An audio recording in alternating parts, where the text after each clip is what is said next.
আসসালামু আলাইকুম। আজকে আমরা দীর্ঘদিন পর ভিডিও রেকর্ড করতে বসেছি। এতদিন আমি আমার অসুস্থতাজনিত কারণে ভিডিও করতে পারিনি। তো আজকে আমরা পড়ব অবজেক্টিভ প্রোনাউন। তো অবজেক্টিভ প্রোনাউনটা পড়ার আগে আমরা চলুন এক নজরে জেনে নিই অবজেক্টিভ প্রোনাউনগুলো কী কী। আমি যদি এখানে লেখার চেষ্টা করি,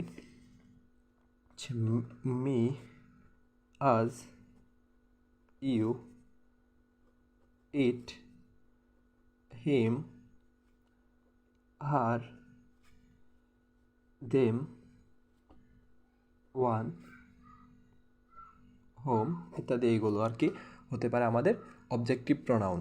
তো আসলে আমরা এখন অবজেক্টিভ প্রোনাউনের অবস্থানটা যদি দেখে নিই যে ভার্বের অবজেক্ট হিসেবে কোথায়, ভার্বের অবজেক্ট হিসেবে। তো এখানে আমরা যদি একটা এক্সাম্পল দেখি, হি কল্ড মি, তো এখানে মিটা আমরা দেখতে পাচ্ছি, মিটা হচ্ছে এখানে অবজেক্টিভ প্রোনাউন, আর কলটা এখানে ভার্ব, আর তারপরে অবস্থান হতে পারে প্রিপোজিশনের পরে। আমরা এক সেন্টেন্সে যদি প্রিপোজিশন খুঁজে বের করার চেষ্টা করি যে উইদাউট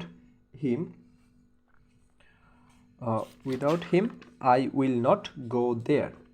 তো এখানে কোনটা হতে পারে যে ঠিক আছে, এখানে হিমটা হতে পারে, কারণ উইদাউটটা একটা প্রিপোজিশন আমরা জানি।